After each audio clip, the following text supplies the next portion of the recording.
عوام کا جو زور ہے وہ پاکستان تحریک انصاف کی طرف عوام کھینچی ہوئی چلی جاتی ہے، تو کیا یہ صرف وہ سوشل میڈیا تک ہی محدود رہ جائے گی؟ یہ سوشل میڈیا پہ بھی ختم ہو جائے گی۔ آپ نے یہ بھی کہا تھا کہ عمران خان جو ہے اپنی پارٹی بھی نہیں بچا سکتے، خود کو بھی نہیں بچا سکتے، گھر بھی نہیں بچا پائیں گے۔ اس کے ساتھ ساتھ آپ نے کہا تھا کہ وہ پارٹی کے چیئرمین بھی نہیں رہیں گے اور نااہل بھی ہو جائیں گے۔ عمران خان صاحب کو اس پروسیجر سے گزرنا پڑے گا جس میں سے بہت کم لوگ گزرے ہیں، اور اس پروسیجر سے وہ بچ پائیں بہت مشکل کام۔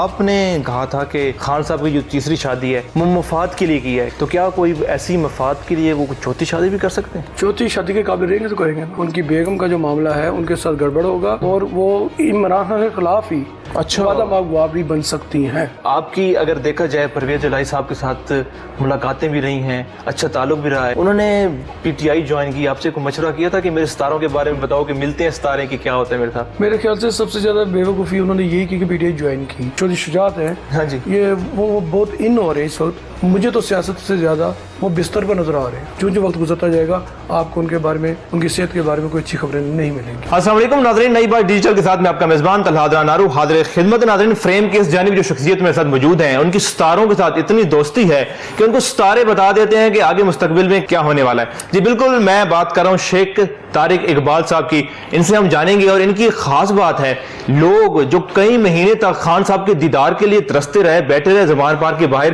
انہوں نے ان کا ہاتھ تک بھی دیکھا ہوا ہے۔ اس کے علاوہ ان کی پرویز الہی صاحب کے ساتھ گہری دوستی بھی رہی ہے، اس کے متعلق بھی جانیں گے کہ کیا انہوں نے پی ٹی آئی جوائن کرنے کے وقت ان سے پوچھا تھا کہ میں جوائن کر لوں یا نہ کروں، جوائن کرنے کے بعد میرا اور میری پارٹی کا اور میری سیاست کا کیا مستقبل ہوگا، انہی سے جانتے ہیں۔ السلام علیکم سر۔ وعلیکم السلام سر، سب سے پہلے تو بہت بہت شکریہ۔ سر، بات شروع کرتے ہیں ماضی سے۔ آپ نے کہا تھا کہ عمران خان جو ہے اپنی پارٹی بھی نہیں بچا سکتے، خود کو بھی نہیں بچا سکتے، گھر بھی نہیں بچا پائیں گے۔ اس کے ساتھ ساتھ آپ نے کہا تھا کہ وہ پارٹی کے چیئرمین بھی نہیں رہیں گے اور نااہل بھی ہو جائیں گے۔ تین چیزیں تو ہو چکی ہیں، اب یہ باقی دو چیزیں کب ہونے جا رہی ہیں؟ دیکھیے، بات اب نااہلی سے آگے بڑھ چکی ہے۔ اچھا، اب نااہلی تو ایک بہت چھوٹا سا لفظ رہ گیا ہے۔ اب عمران خان صاحب کو اس پروسیجر سے گزرنا پڑے گا جس میں سے بہت کم لوگ گزرے ہیں، اور اس پروسیجر سے وہ بچ پائیں بہت مشکل کام ہے۔ اچھا، مجھے تو یہ لگتا ہے جیسے وہ پابند ثلاثے جب ہوں گے جی، تو ان کے لیے کچھ اور بھی آرڈر ہو سکتے ہیں۔ اچھا، اس کے بعد وہ سیاست میں دوبارہ دکھائی نہیں دیں گے۔ اچھا، آپ نے یہ بھی کہا تھا کہ جو چڑیاں اس وقت چہچہا رہی ہیں خان صاحب کے آس پاس، وہ اڑ کے چلی جائیں گی، اور ہم دیکھ بھی رہے ہیں کہ وہ چڑیاں جا رہی ہیں، تو کیا نئی چڑیاں بھی آئیں گی؟ ابھی نہیں، اس میں نہیں آئیں گی۔ اس پارٹی کو کسی اور طرح کی شیپ دینے کی کوشش کی جائے گی، اور اس کو سیاست لایا بھی جائے گا اور الیکشن بھی لڑایا جائے گا۔ اچھا، صرف اس لیے کہ اس کی ساکھ برقرار ہے کسی طرح پی ٹی آئی کی۔ دیکھیے، عمران خان کے بغیر چونکہ پارٹی نہیں ہے، تو عمران خان کے اگلے کسی سیاسی نقشے پر نظر نہیں آ رہے، اس لیے اس پارٹی کا برا حال ہوگا۔ اچھا، اور جو نئی پارٹی بنے گی وہ بھی اس طرح کی پریشر گروپ بنایا جائے گا، اور اس کا کئی کردار کوئی خاص دکھائی نہیں دے رہا۔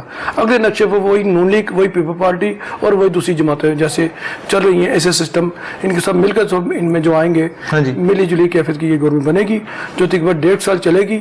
2025 میں جب 2025 کا جب شروع ہوگا، اس کے بعد پھر ایک نئی الیکشن کی طرف جائیں گے۔ پھر جو الیکشن کے بعد جو ایک حکومت آئے گی وہی آگے لے کے سے چلے گی، اور میرے خیال سے اس میں زیادہ چانس ہمیں اس میں نون لیگ کا نظر آتا ہے۔ اچھا، اگر دیکھا جائے عوام کا جو زور ہے وہ پاکستان تحریک انصاف کی طرف عوام کھینچی ہوئی چلی جاتی ہے، تو کیا یہ صرف وہ سوشل میڈیا تک ہی محدود رہ جائے گی؟ یہ سوشل میڈیا پہ بھی ختم ہو جائے گی۔ اچھا، آپ نے کہا تھا کہ خان صاحب کی جو تیسری شادی ہے وہ مفاد کے لیے کی ہے، کہ وہ سمجھتے تھے کہ شاید ان کے ساتھ کوئی طاقتیں ہیں جو ان کو وزیر اعظم بنا سکتی ہیں، تو کیا کوئی ایسی مفاد کے لیے وہ کوئی چوتھی شادی بھی کر سکتے ہیں؟ چوتھی شادی کے قابل رہیں گے تو کریں گے نا۔ اچھا، اس لیے کہ مجھے تو اس شادی کا خاتمہ ویسے تو جلد نظر آ رہا ہے، اور میں بار بار کہہ رہا ہوں کہ جب جہاز ڈوبنے لگتا ہے تو جو چوہے ہوتے ہیں سب سے پہلے وہ چھلانگیں لگا کر اپنی جان بچانے کی کوشش کرتے ہیں، اور میں یہ سمجھتا ہوں کہ اگلے کچھ عرصے میں آپ دیکھیں، کچھ لمبی بات نہیں کر رہا، تقریباً میں 90 ڈیز کی بات کر رہا ہوں، کہ جو ان کی بیگم کا جو معاملہ ہے ان کے ساتھ گڑبڑ ہوگا، اور وہ عمران خان کے خلاف ہی وعدہ مغوا بھی بن سکتی ہیں۔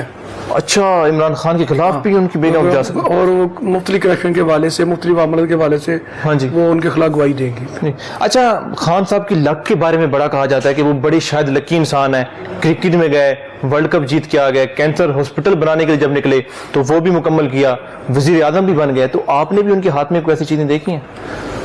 जो वो टाइम गुजार चुके थे, मेरे ख्याल से जब मैंने इमरान खान देखा था तो मैंने उनसे कहा था आप ज्यादा से ज्यादा 3 साल तक वजीर आजम बनेंगे, इससे ज्यादा नहीं रह सकते। अच्छा। लेकिन मैं समझता हूँ उसके बाद उनको जो 4-5 महीने मिले हैं वो एक बोनस के तौर पर मिल गए थे जी। और जो लोग ये कह रहे हैं कि जी वो 10 साल के वजीर आजम आ जाएंगे, ये सब सिर्फ ख्वाब की बातें हैं। हाँ, ऐसा नहीं होगा। अच्छा। इमरान खान का जायचा बनाया जाए तो इमरान खान जायचे में अगले 2 सालों में 1.5 सालों में कहीं दिखाई नहीं दे रहे। तो इसका मतलब कि उनका किरदार के साथ साथ उनकी जिंदगी के मामलों को कहाँ रखा जाएगा ये देखना पड़ेगा। और जो लोग ये समझते हैं कि शायद उनको किसी डील के तहत मुल्क से बाहर भेज दिया जाएगा, ऐसा भी मुमकिन नहीं है। अच्छा, मैं समझता हूँ कि उनको कोई सजा दी जाएगी और उसको उन्होंने करना है। और उस सजा को वो चूंकि वो अपनी जिंदगी में एक मरतबा जेल गए थे और उन्होंने एक रात ही गुजारी थी। हाँ जी, एक दफा गए थे और एक रात ही गुजारी थी। हाँ जी, उनमें इतनी ताकत नहीं है, बेसिकली वो अंदर से बहुत कमजोर है। हाँ जी, जब मैं उनका हाथ देखा तो मैंने महसूस किया जो उनकी लक लाइन है, उनकी जो दूसरी लाइन वो एक कमजोरी के तहत डिप्रेशन में, सॉरी ब्रेन लाइन जो लक लाइन के साथ जुड़ी थी उनकी, वो ये बता रही थी कि इनका जो डिप्रेशन है इनकी जिंदगी के खात्मे की तरफ, या कहते हैं कि उनके जो सारे मामला की तरफ लेकर जाएगा, तो वो एक डिप्रेशन की तरफ जा रहे हैं। अच्छा। और उसमें वो आगे बढ़ेंगे, वापसी का मुझे रास्ता दिखाई नहीं देता। अच्छा, आपके मुताबिक आने वाले सालों में वो कहीं भी नजर नहीं आ रहे, तो आप क्या समझते हैं कि उनको कुछ बेहतर करना चाहिए, कुछ ऐसा करना चाहिए कि उनको जो सितारे हैं वो उनका साथ देना शुरू कर दें? ये सब अल्लाह ताला की तरफ से होता है, जिसको अल्लाह ताला इज्जत देता है, जिसको चाहे वो जिल्लत दे, जी तो अल्लाह की तरफ से है। लेकिन जब मैं जायचा बनाता हूँ तो मुझे किसी भी जगह इमरान खान का जो अगला 1.5-2 साल के बाद कोई किरदार की दिखाई नहीं दे रहा। असल में मैं बार बार कह रहा था कि पाकिस्तान का 10 साथ, इमरान खान का अपना साथ, बुशरा बीबी का साथ, मसल्ला अफवाज का अदद साथ, और ये 2023 का 10 साथ, अब इतने साथ मिल गए हैं। तो साथ का ताल्लुक मरीख से होता है, आतिशी अदद है ये। अच्छा। अब आग के साथ जब अब एक लकड़ी आतिशी है, लकड़ी है, आग वाली है, आग जला रही है, उसके साथ 5-6 लकड़ी जल जाए तो आग बढ़केगी, कम होगी। अब आग इतनी बढ़ चुकी है, इसको बुझाना बहुत कम है और ये 1.5 साल तक जलती रहेगी। अच्छा, 1.5 साल तक। 1.5 साल। उसके बाद पाकिस्तान में हम देखेंगे कुछ बेहतरी आनी शुरू हो जाएगी, यानी कि 2025 इसके शुरू में हाँ जी, जब हम दाखिल होंगे तो फिर पाकिस्तान की बेहतरी का टाइम शुरू होगा।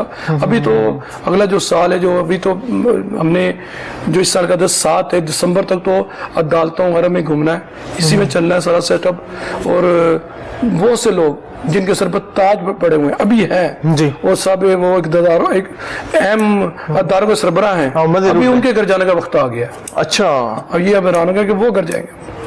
अच्छा, अब उनके भी घर जाने का वक्त आ गया। हाँ जी, इसलिए मैं ये कहता हूँ कि जो कमजोर सियासतदान ताकतवर, हाँ जी, ताकतवर सियासतदान कमजोर होने वाले हैं। अच्छा, आपने खान साहब का भी कह दिया कि वो भी अब नजर नहीं आएंगे। इस वक्त जो इख्तिदार के मजे लूट रहे हैं वो भी घर जाने को तैयार हैं। और आपकी अगर देखा जाए परवेज इलाही साहब के साथ मुलाकातें भी रही हैं, अच्छा ताल्लुक भी रहा है। उन्होंने पीटीआई ज्वाइन की, आपसे कोई मशवरा किया था कि मेरे सितारों के बारे में बताओ कि मिलते हैं सितारे की, क्या होता है मेरे साथ? मेरे ख्याल से सबसे ज्यादा बेवकूफ़ी उन्होंने यही की कि पीटीआई ज्वाइन की। अच्छा। और ऐसा लगता है जैसे किसी ने उनको धक्का दिया पीछे से कि जाएं आप, और एक दरिया में छलांग लगाए, और उनको तैरना भी नहीं आता।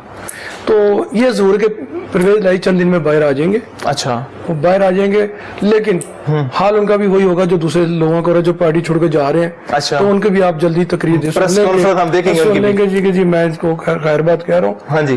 और ये अलबत्ता उनके जो शुजात हैं, हाँ जी, ये वो बहुत इन हो रहे हैं इस वक्त। लेकिन जो उनका ये टाइम शुरू हो गया, जो दौर शुरू हो गया उनका हाँ जी, इन होने का, मुझे तो सियासत से ज्यादा वो बिस्तर पर नजर आ रहे हैं।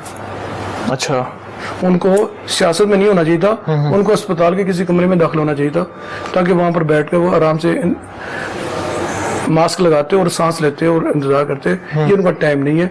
जो वक्त गुजरता जाएगा आपको उनके बारे में, उनकी सेहत के बारे में कोई अच्छी खबरें नहीं मिलेंगी। अच्छा, आखिर में जाते जाते परवेज इलाही साहब के लिए कोई पैगाम आप देंगे कि उनको, आपने कहा कि पीटीआई ज्वाइन करने का बहुत गलत फैसला था, तो क्या अब उन जेल से वापस आने के बाद क्या उनको करना चाहिए सियासत को अपनी को चमकाने के लिए? परवेज वापस आएंगे और दोबारा काफिले में शामिल होंगे, जो चौधरी शुजात की है उसमें शामिल होंगे। अच्छा, उसके साथ चलेंगे, लेकिन उनके लिए अभी कोई स्कोप नहीं है, कोई अच्छा, अब स्कोप नहीं है। अच्छा, अभी फिलहाल फिलहाल क्या अभी स्कोप है ही नहीं, अभी उनके लिए कुछ नहीं है। अगले जो नक्शे पर जो 3-4 पार्टियां उभरेंगी उनमें इनका कोई किरदार नहीं है। चलें शेख साकिब साहब, आपका बहुत बहुत शुक्रिया। जी नाज़रीन, हम उम्मीद करते हैं आपको हमारा ये प्रोग्राम पसंद आया होगा। अपनी राय कमेंट सेक्शन में दीजिएगा। मुझे दीजिए इजाजत, अल्लाह ने के बाद।